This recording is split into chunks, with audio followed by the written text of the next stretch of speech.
ज्योतिष के क्षेत्र में एवं हस्तरेखा के क्षेत्र में मैं बरोबर 30 साल से कार्यरत हूँ और मैं इस वीडियो के माध्यम से आपसे अपने अनुभव शेयर करना चाहता हूँ। मैं चाहता हूँ इसको देखकर जो ज्योतिषी लोग ज्योतिष का कार्य करते हैं उनको कुछ मार्गदर्शन मिले और जो नए ज्योतिषी हैं जो हस्तरेखा के लिए अनुभव लेना चाहते हैं उनको भी इसके बारे में कुछ अनुभव मिले। साथ में जो भी शंका होती है सबकी कि भाई कौन सी भाग्य रेखा है, कौन सी मस्तिष्क रेखा है, क्योंकि हर वीडियो में सब अलग अलग बताते हैं। मैं इसको अपने अनुभव के आधार पे जितने भी ग्रंथ मैंने पढ़े हैं उसके आधार पे आपको ये समझाने का प्रयास करूँगा, अतः आप इसका लाभ लें। ज्योतिष के क्षेत्र में सामुद्रिक शास्त्र में हस्तरेखा का बहुत महत्व है। इसके विषय में कहा भी गया है कि कराग्रे वस्ते लक्ष्मी, कर मध्य सरस्वती, कर मूले स्थितो ब्रह्मा, प्रभाते कर दर्शनम।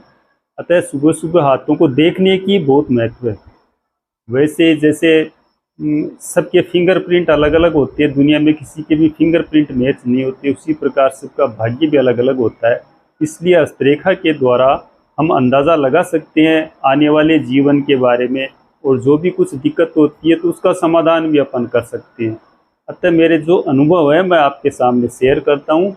आप इस वीडियो को देखकर बहुत कुछ सीख सकते हैं, अतः आप इसको देखें और लाभ लें।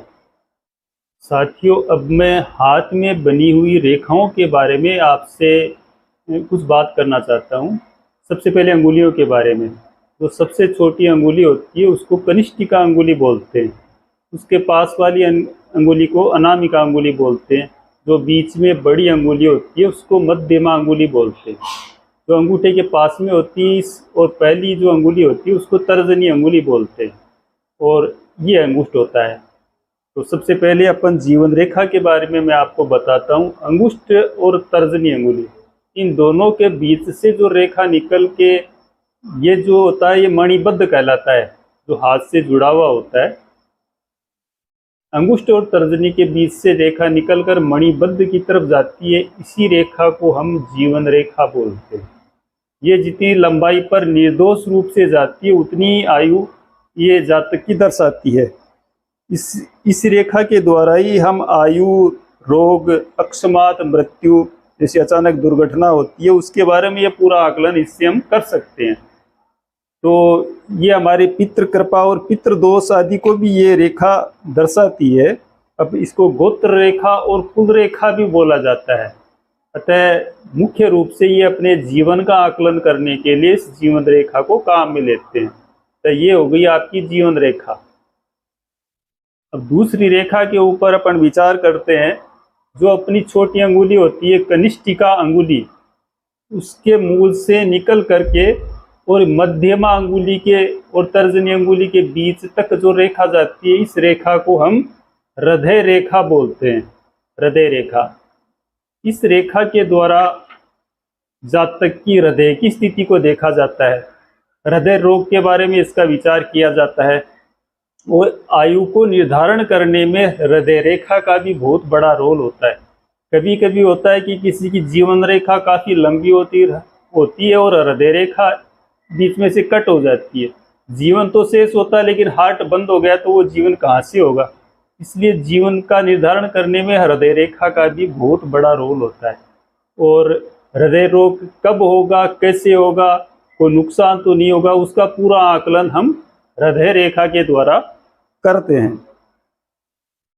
फिर तर्जनी अंगुली और अंगुष्ठ के बीच से एक रेखा इधर से निकल के एकदम सीधी जाती है, जो सभी जातकों के हाथ में पाई जाती है। इस रेखा को बोलते हैं मस्तिष्क रेखा।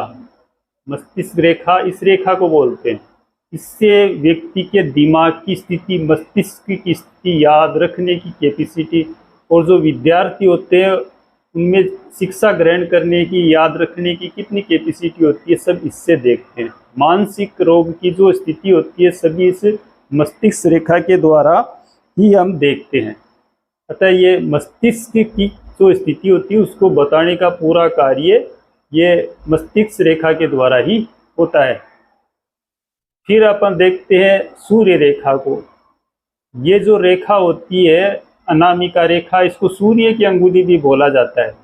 इसके मूल से एक सीधी रेखा निकल के हृदय रेखा और या इससे भी आगे तक बढ़ जाती है। इस रेखा को सूर्य रेखा भी बोलते हैं और पुण्य रेखा भी बोलते हैं।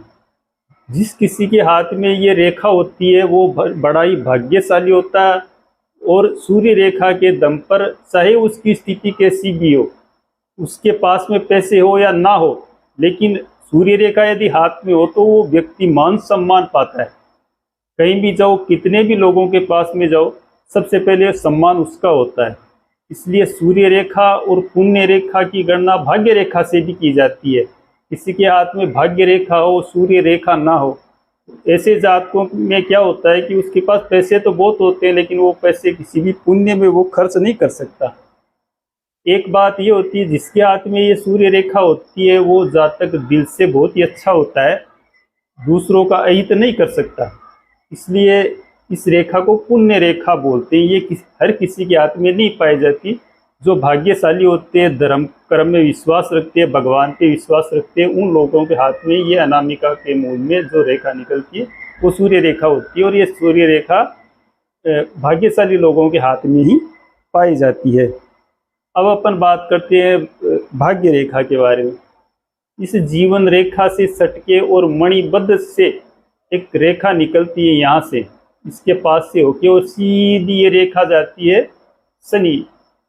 पहले अंगुलियों के बारे में बता देता हूँ आपको। ये बुध की अंगुली होती है, ये सूर्य की अंगुली होती है, ये शनि की अंगुली होती है, ये बृहस्पति की अंगुली होती है।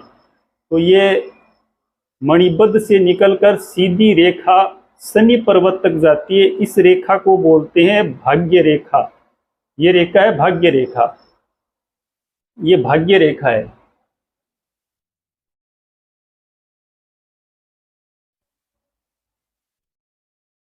इस रेखा के द्वारा व्यक्ति की आर्थिक स्थिति का आकलन किया जाता है। ये रेखा किसी के हाथ में नहीं होती और ये सूर्य रेखा होती है, तो इस रेखा का ये सपोर्ट करती है। ऐसा नहीं ये रेखा ना हो, सूर्य रेखा हाथ में होती है तो भी वो भाग्यशाली होता है, लेकिन सूर्य रेखा और भाग्य रेखा दोनों जिसके हाथ में होती है वह रेखा इसके कारण से वो व्यक्ति धर्म कर्म में भी रुचि रखता है, और पैसों की उसके पास में कोई कमी नहीं पड़ती, जीवन में उतार चढ़ाव नहीं आते जिसके हाथ में दोनों रेखाएं होती है, और आर्थिक स्थिति उसकी बहुत अच्छी होती है जिनके हाथ में ये भाग्य रेखा पाई जाती है। फिर अपन बात करते हैं विवाह रेखा की। हृदय रेखा और छोटी अंगुली के बीच में ये रेखा होती है, ऐसे सीधी खड़ी रेखाएं। ये जो खड़ी रेखा होती है तो इस रेखा को ही विवाह रेखा बोला जाता है। इस रेखा को विवाह रेखा बोला जाता है। ये जितनी संख्या में होती है जातक के उतने ही विवाह होते हैं। जो छोटी रेखाएं होती है वो दर्शाती है कि इसके संबंध पहले होके छूट चुके हैं, और जो बड़ी रेखाएं होती है तो उससे अंदाजा लगता है कि इसका विवाह, कौन सा विवाह सफल हुआ है। अपन बात करते हैं अब संतान रेखा के बारे में। तो विवाह रेखा के ऊपर सभी के हाथों में ऐसे खड़ी रेखाएं पाई जाती है, छोटी छोटी। इन रेखाओं को संतान रेखा बोलते हैं। जो रेखा बड़ी होती है वो उतने बच्चे लड़के, और जो छोटी रेखाएं होती है उतनी बच्चियों के बारे में ये दर्शाता है। तो ये रेखा हो गई संतान रेखा। अब अपन बात करते हैं स्वास्थ्य रेखा के बारे में। इस जीवन रेखा से निकलकर इस तरह से इस मस्तिष्क रेखा को काटती बुध तक जो रेखा जाती है, इस रेखा को बोलते हैं स्वास्थ्य रेखा। ये स्वास्थ्य रेखा का एक नियम है, ये सीधी और अच्छी स्थिति में होनी चाहिए हाथ में जातक के, तब तो होता है स्वास्थ्य अच्छा। और यदि ये बीच में टूटी हुई होती है तो ये स्वास्थ्य को बिगाड़ देती है।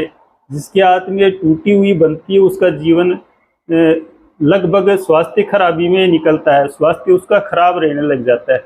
अतः इस स्वास्थ्य रेखा के विषय में कहा गया है कि ये स्वास्थ्य रेखा हाथ में न हो तो ही अच्छा है। यदि हो तो निर्दोष होनी चाहिए, और ना हो तो बिल्कुल होनी नहीं चाहिए। अतः जीवन रेखा से उठ करके और बुध के पर्वत तक जो रेखा जाती है, इस रेखा को बोलते हैं अपन स्वास्थ्य रेखा। इस रेखा के बल पर व्यक्ति के स्वास्थ्य का आकलन हम करते हैं। अतः ये जो मैंने बताया ये सब मुख्य रेखाएं होती है। अब अपन पर्वतों के बारे में बात करेंगे। अगले वीडियो में।